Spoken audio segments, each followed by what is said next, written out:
Kim Chiu, sumagot na sa issue kay Vice Ganda. Mga fans, ipinagtanggol ang Chinita Princess. Ang buong detalye, alamin!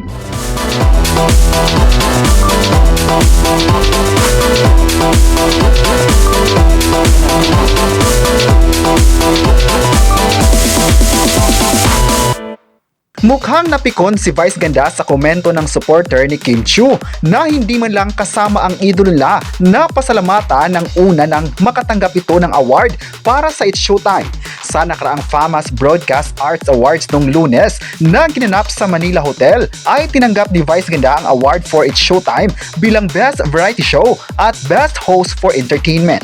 Sa unang akyat ni Vice para sa Best Variety Show ay pinasalamatan ng TV host at actor ang guest co-host niya sa show, kabilang na sina Ralph De Leon at Brent Manalo, pero hindi nabanggit si Kim Chiu. Ayon ng mga fans, siguro sasabihin lang nakalimutan ni Vice Ganda si Kim dahil nga ay hindi niya ito nakita lately dahil laging out of the country, tulad ngayon na patungo silang Sydney, Australia para sa ASAP. At dahil nga ay nag-tweet ang supporter ng actress na nakabase sa UK, ito ang kanyang naging pahayag. Nakaka-strange raw na ang isang tao ay nakalimot na babanggitin si Kim Chiu na alam naman niyang kasama ito sa kanilang show.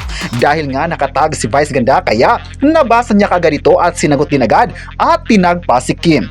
Tweet naman ni Vice, toxicity of these fantards na minention pa si Kim. Hindi pa nga nagpaawat ng mga supporter ni Kim dahil nag-tweet ulit ito at tinag ang idolo. Ayon pa nito, huwag raw sanang hayaan ng ibang tao na mamaliitin na lang o bilang significant. Deserve raw ni Kim Chiu na ma-appreciate at syempre naman sumagot si Vice Ganda. Ayon pa nito ay entitlement at ew. At may isa pang supporter ni Kim na sinagot ang tweet ni Vice. Ayon pa nito, si Kim Chiu raw ay naging rason kung bakit nanonood sila ng It's Showtime. Ang mga bagong host ay nabanggit ngunit ang Chinita Princess ay nakalimutan. Siguro raw ay wala ito sa prompter. Hindi naman nagpapatinag si Vice Ganda. Grabe raw ang katsipan para sa mga ganitong mga fans. At dahil nga sa komento ng supporters ni Kim, ay pinangaralan ni Vice ang mga fans. Ayon pa ni Vice Ganda, sa lahat ng little ponies niya, hindi sapat at katanggap-tanggap na dahilan na mahal nila ang isang tao para maging masama sa iba.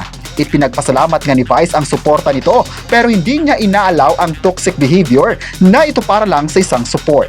Sana raw ay magiging mature at pag-isipan ng mga ito. Samantala, sumagot na si Kim Chiu na kaagad nag-trending at ayaw na raw sana niyang palakihin pa at ipinagtanggol din ng supporters sa pagtawag sa kanila na cheap at hindi raw ito karapat-dapat.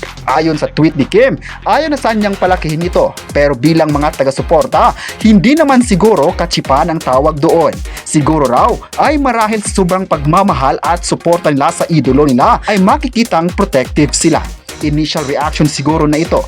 Hindi raw dapat tinotolerate niya ang mga tao pero sana hayaan na lang ito.